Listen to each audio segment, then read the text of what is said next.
Welcome to EPG Pathshala. So far in this unit, representation of women in media, you have seen how women and women issues have been positioned and portrayed across various media platforms. Also, we have seen how women minorities have been positioned space in media. Also, you have seen how various women-centric issues has been discussed in media. Taking this module a step forward, today we are going to discuss a very important topic, that is women as tools of marketing and promotion. So students, let us see what are your learning objectives from this particular module.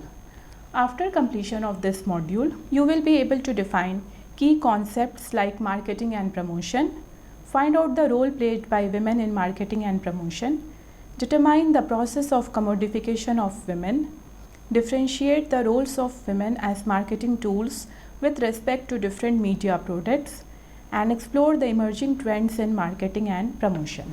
Before going into the chapter directly, let me try to give you a very small example. Whenever we talk of any organization or business entity, the person who controls it has the maximum say in it, or the person who owns it has the maximum say in it. Even in our class days, there used to be a class monitor who used to have full authority and control over the students. Similarly, in our professional life, we have a whole system of hierarchy and every subordinate is responsible and accountable to his superior. Similarly, in the media, the one who owns the media has the maximum say over the media content. And coming to the field of marketing, it is the same story.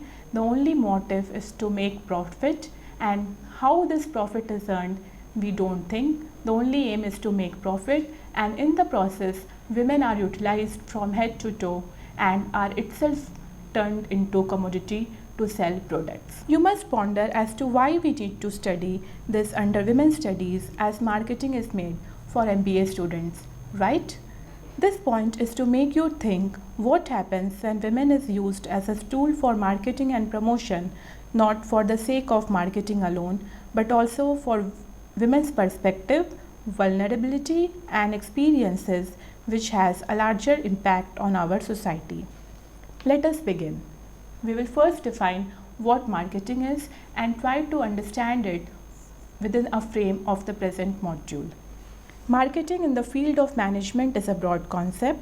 It includes everything from primary research regarding the needs of a product or a project variant to the demands of target audience, design and manufacturing of the product, movement of the product through the supply chain, pricing, positioning, awareness regarding availability of the product service through a promotional strategy, and finally making the product available in the market for the prospective consumers to buy or avail.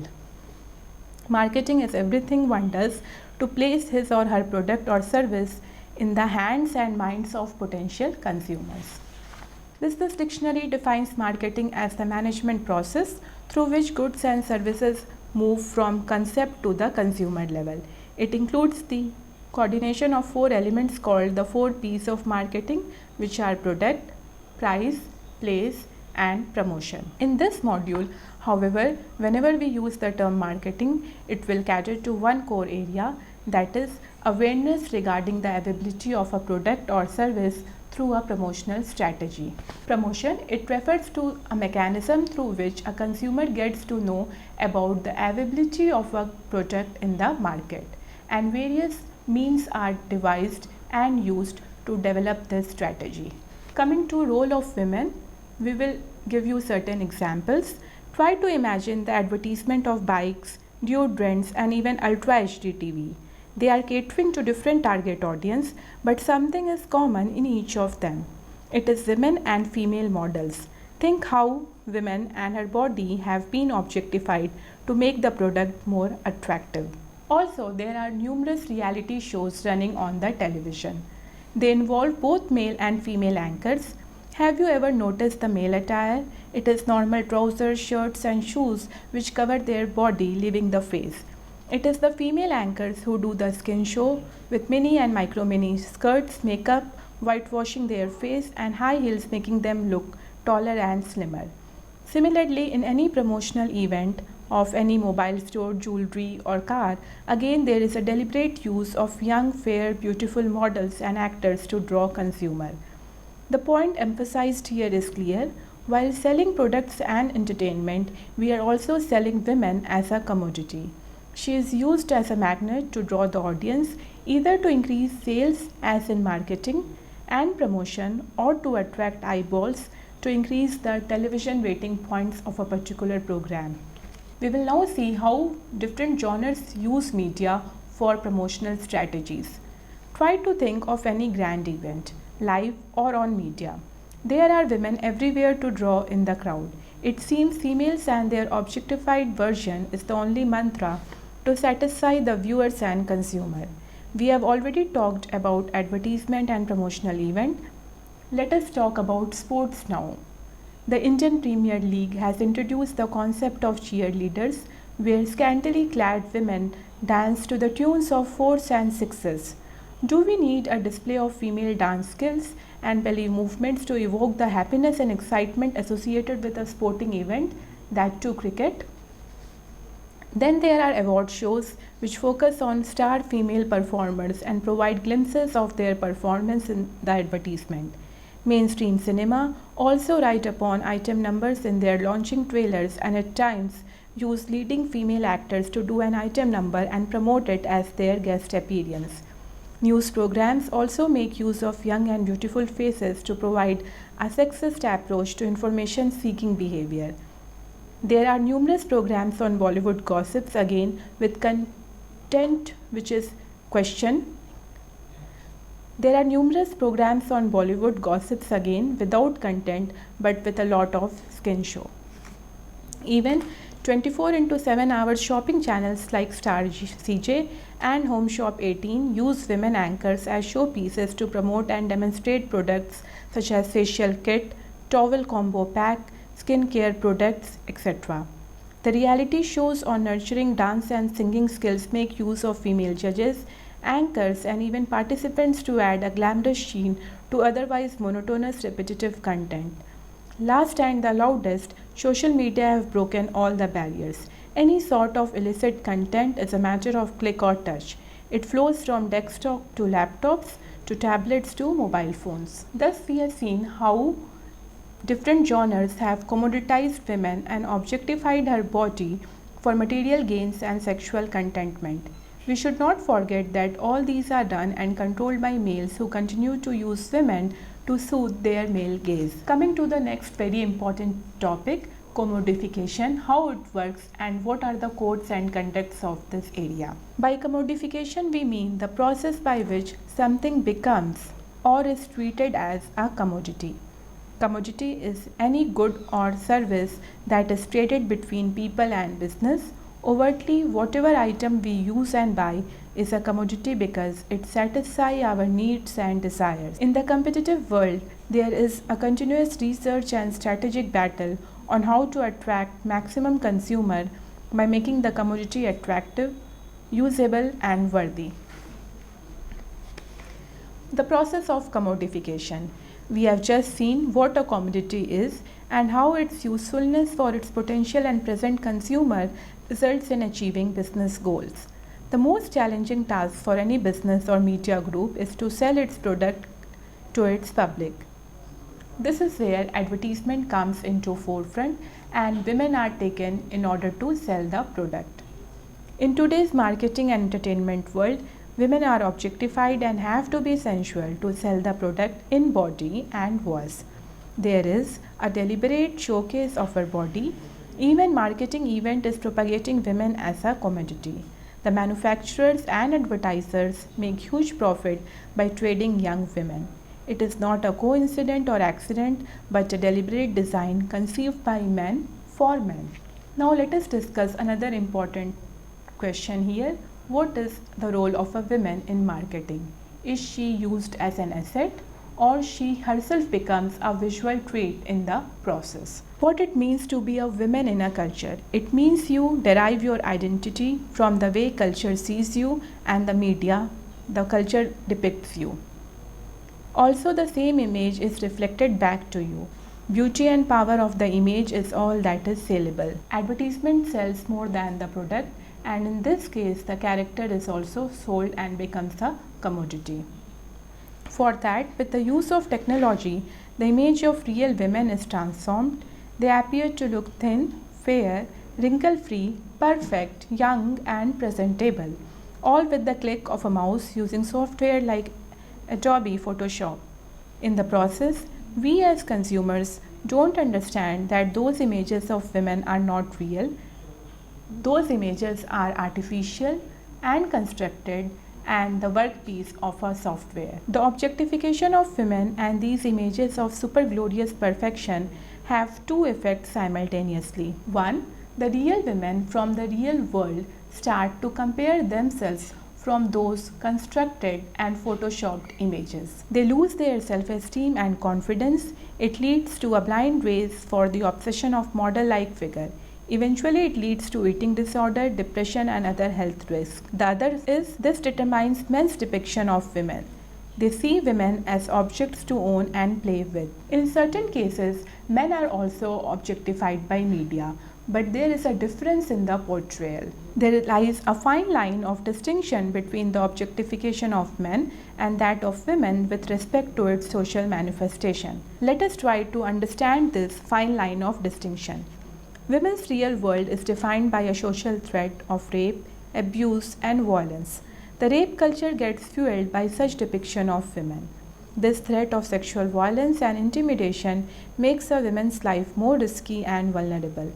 The objectification of men, on the other hand, is seen as a symbol of power, dominance, and energy. His objectification is not associated with any social threat. The society then starts to judge women on media-made yardstick.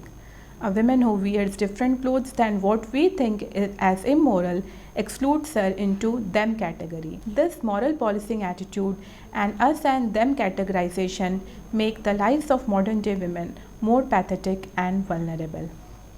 It can be inferred that nothing has trivialized women and her body to the extent which marketing and advertisement have. The next obvious question which comes into our mind is that why women themselves involved in such degrading practices. What may appear disgraceful is made to look lucrative by the manufacturer. Young girls are exposed to the prospects of a lavish life and the glamour of modeling industry. Modeling is perhaps one of the few ways by which one can make quick money. The exploitation that come along with it are hardly visible. Therefore, it appears to be a golden jackpot both for the models and marketing manager. Another point worth mentioning is that when girls and women observe that sensual behavior gets rewarded, they themselves tend to sexualize themselves further and accept their identity as a commodity. Young female models accept it as a part of their profession. Similarly, when it comes to media industry, each channel considers the other to be its rival and in the process increases the process of commodification of women.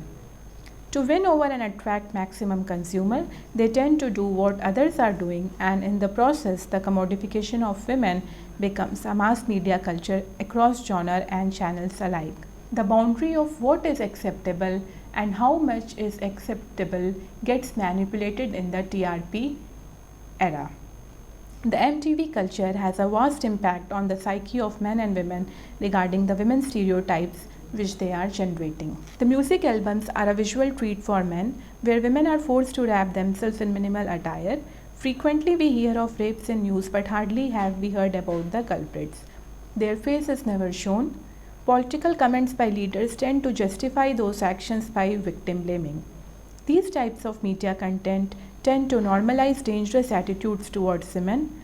Turning a human being into an object is the first step in the commodification process. This is exactly what is happening in our society. A large number of protesting activists and paralyzed policies cannot do much as they stand dwarf in front of the magnification of women, images in media, their commodification and trivialization.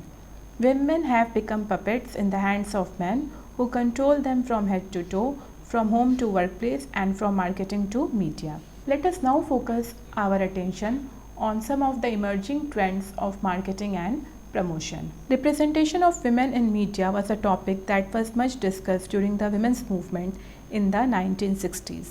The portrayal of gender in advertising has received significant attention over the past several decades across contexts. From past to present, images of women in advertisement might have changed, but the pattern and stereotyping has remained the same. Most of the advertisements continue to depict women as picture perfect housewives, reinforcing patriarchal mindset. Women have always been expected to fill gender specific roles as cleaning, cooking, or childcare, making her other identities and contribution invisible, which is dishonoring for women. All the ads in the category, like cooking oil, spices, salt, multigrain flour, children health drinks, dishwash bar, toilet cleanser, detergent, disinfectant, baby products, try to fit women in these roles. As a result, a mindset is developed for us to tolerate and accept the female housewife stereotype through advertisements. Then there have been ads of beauty and grooming products from Fair and Lovely and Lidl to Shilpa Bindi and Crack Cream. A number of broad patterns can be discerned from this body of advertisements and how they represent women. You must have noticed, students, that women are portrayed as young, slim, fair, tall, and beautiful. Women are less likely to be portrayed as authoritative figure than men, and there is a tendency that women are shown as a decorative piece in those advertisements. In this globalized world, Western advertising patterns are being transferred cross-culturally with the transfer of institutions and technology. What is hit elsewhere has to be hit here too. Since the inception of advertising, sexual appeal and the desire to find a partner were more effective than any discourse about the advantages of purchasing a particular product. Consequently, the depiction of sex has been a key element in any sort of advertisement. Sex sells across products by making them more tempting and appealing. The same pattern is endlessly exploited. The object of desire is a woman, wantonly presented for men's enjoyment. She interacts with the audience, directly addressing him through flirtatious and provocative body language. But do you think that the characters in these advertisements represent the broader society or the real women in our real society? No. The actors, models are always young, always slim, and always fair in complexion. Are we all like that? Again, no. This brings us to a very important theory which we must discuss here, that is cultivation theory. In the previous section, we have seen that the sexual portrayal of women in advertisement sells and trend has continued from past to present. Now we will try to figure out how this type of stereotyping is created and its harmful impacts on the society. For this, you will be introduced to cultivation theory. This theory was propounded by George Gerbner, which deals with media effect research. The underlying process is one of acculturalization, meaning that people gradually come to accept the view of the world as portrayed on television as a true representation of reality and adapt their understandings accordingly. The hypothesis is that the more people view television, the more their ideas correspond with the television view. In the present context of our understanding of women as tools for marketing and promotion, it can be said that television helps in building images of women as depicted in ads. The mute gesture of advertising images of women perpetuate a certain kind of sex stereotyping. If a certain image is repeated enough through television, printed ads, movies, commercial, billboard, etc., society will accept this image as the norm. The images of today show a society that has more interest in the body than in the mind, thereby cultivating a body-obsessed culture. Also, language and discourse plays a key role in any gender discourse. Advertising has remained anchored within a sexist frame. Women have long been the victim of stereotypes, which has done much damage to the self-esteem and identity of real women of the real world across social and cultural spaces. We have progressed towards the end of this module, but it will be unfair to end the module before measuring the impact of new ways that are emerging in the terrain of advertisement. Women in new roles. Slowly but strongly, certain advertisements are trying to portray the new empowering image of a progressive woman. Advertisers have attempted to devise campaigns addressing a self-sufficient and independent women. They are trying to abandon old sexual stereotypes and focusing on women's power. Try to focus on the advertisements of Ariel, Rin, Dove and Pantene, to quote a few. Rather than focusing on women's body, these focus on her abilities to be independent, professional, strong and creative. They don't need to entice men anymore. I am not a kitchen appliances, smiles a young woman as she subtly retorts to a prospective mom-in-law who wants the girl to faithfully make coffee for her husband post-marriage. A beautiful dusky bride is gearing up for her Saat Feria, during which a young girl calls her mama, revealing that the bride is remarrying. The first is an ad for Havells appliances and the second a commercial for Tanishq. A number of groundbreaking television ads are breaking gender stereotypes and portraying independent and empowered women. The recent advertisement of Titan Raga has received much applaud and appreciation from the younger generation on social media. It is a thought provoker and a conversation starter on various media platforms. Titan's Raga advertisement introduced consumers to the new woman who has emerged as an independent and confident female, one who is aware of her self-worth and is secure in a newfound fulfilling relationship with herself. Featuring Katrina Kaif, the narrative is focused on why a woman shouldn't get married just because of the reasons society puts forth on her. It challenges conventions by highlighting the different pressure points that women are confronted with when it comes to marriage. Ending on a strong note, this encourages women not to get married for wrong reasons, but to do so when they find the one who deserves their time. Thus, it emerged as being the epitome of the strong, independent and modern women. It is an honest dialogue between one progressive woman and the other. Now let us see what new roles are men portraying in media. Traditional knowledge and observation tells us that men commanded authoritarian space in advertising. It was a stage where the same beauty brands wanted to target to a new customer base, men, and positioned the products to men. Men were used to attract the gaze, this time the female gaze. They are also commoditized to some extent to sell beauty products catering to them. Advertisements of Fair and Handsome, Navratna Cool Talc, Old Spice and Synthol trend on showcasing bare chest of men. This trend is also running on Bollywood. From Salman Khan's shirtless persona, which has been his unique selling proposition, the trend is followed by the newcomers. The latest addition has been the poster of Aamir Khan's PK.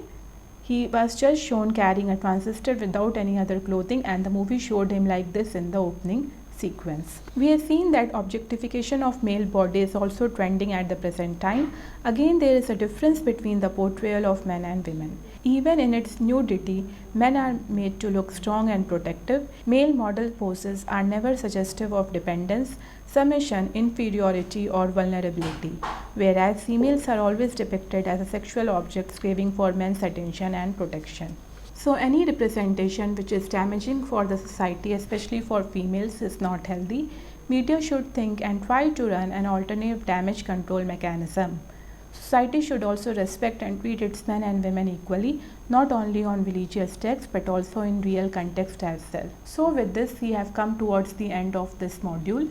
We have studied how women has been used as tools for marketing and promotion. In this, we have defined the basic terms marketing and promotion, and we have also seen the process of commodification. To enhance our understanding, we have taken the help of a theory, a very important communication theory, that is cultivation theory. And in the end, we have seen about some new ways, both by men and women, who are trying to break these gender stereotypes and the portrayal of women as tools for marketing and promotion. Thank you.